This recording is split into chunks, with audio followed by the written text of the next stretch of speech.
में वफा ड्रामे की नेक्स्ट एपिसोड काफ़ी इंटरेस्टिंग बन चुकी है क्योंकि अब जो शहद है ना ये इरम के लिए बहुत बड़ी मुश्किलात खड़ी कर चुका है और इरम ऐसी दलदल में फंस चुकी है कि इरम को समझ तक नहीं आ रही कि वो करे तो करे क्या।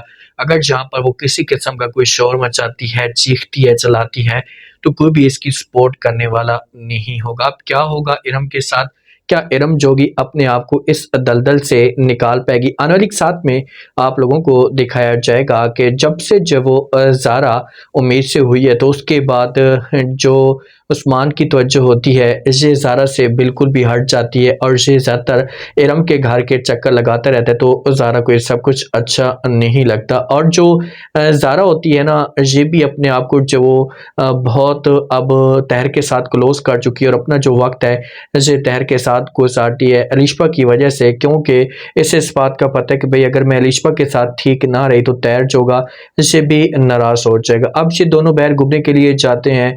वापसी पे जब ज़ारा को माँ की कॉल आती है तो माँ के साथ बात करना शुरू कर देती है, अपनी माँ को सारी की सारी कहानी बता देती है। माँ कहती कि माँ जी अब मुझे तैर को खुश रखने के लिए अलिशा के साथ ठीक रहना होगा।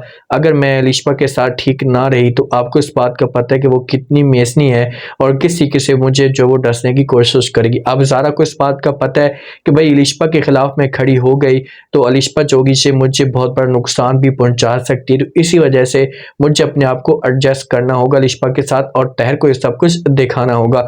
और तहर जो होते ना यही चीज़ें चाहता है। तहर ने ज़ारा के सामने कई दफ़ा ये बातें की हैं कि भाई आप कोशिश करें कि अलिशा के साथ ठीक रहें, जब आप अलिशा के साथ ठीक रहेंगी तो मुझे ये सब कुछ देखकर अच्छा लगेगा।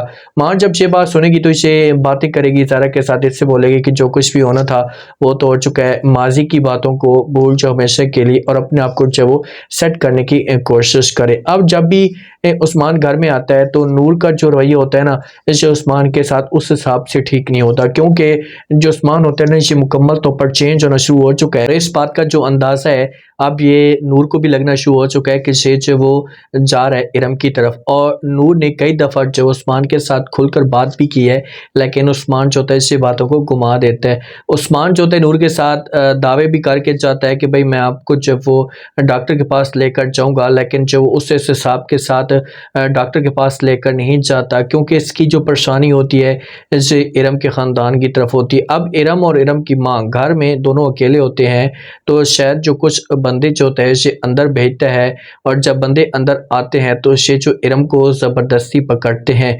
जब ज़बरदस्ती पकड़ते हैं माँ अब क्या कर सकती है, माँ तो चीखना चढ़ाना शुरू कर देती है। इरम को जो ज़बरदस्ती ये लोग गाड़ी के अंदर बैठाते हैं और यहाँ से लेकर जो निकल पड़ते हैं। जब इरम को लेकर शायद जा रहा होता है तो इरम जो होती है ये बार बार पूछने की कोशिश करती है, शायद से रिक्वेस्ट करती है कि भाई आप मेरे साथ ऐसा क्यों कर रहे हैं, मुझे बताएं तो सही हमारी क्या दुश्मनी आपके साथ और हमारा कसूर क्या है। क्योंकि जो इरम है ना, इरम की माँ ने शहद को एक जोरदार थप्पड़ मारा था और इंसल्ट की थी शहद की, तो उसके बाद शहद के दिल में ये बात बैठ चुकी है कि भाई आखिरकार इसने मेरे साथ ऐसा क्यों किया, मैं इसको अस्तूत में सजा दिलवाऊंगा। तो इसी वजह से ये इरम को लेकर जाता है। अब ये शोर भी मचाता है, बड़ा खुश भी होता है कि भाई आगे जाकर मैं आपको बता दूंगा आज के मैं आपको किस वजह से लेकर जा रहा हूँ, ये हमारा मकसद क्या था। अब ये लोग इरम को पकड़ कर लेकर जा सकते किसी जगह पर बंद कर देंगे। जब माँ को इस बात का पता चलेगा, अब माँ होगी अकेली लेकिन ये उसामा के साथ जरूर बात करेगी, उसामा को सब कुछ बताना शुरू कर देगी कि भाई ये सब कुछ हुआ है।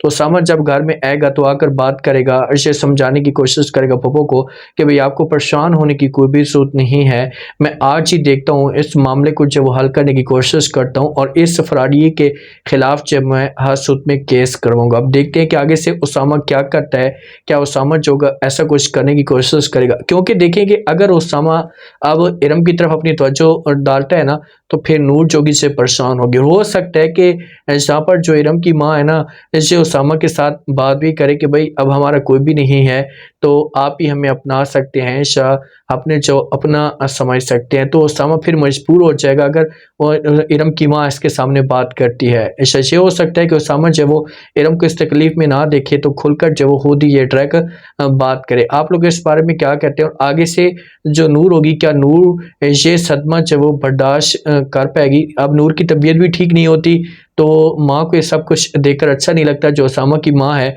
तो इसे खुलकर नूर के साथ बात कर सकती है, इसे कह सकती है कि आप उसामा को समझाएं और उसकी जो तवज्जो अपनी तरफ लाने की कोशिश करवाएं।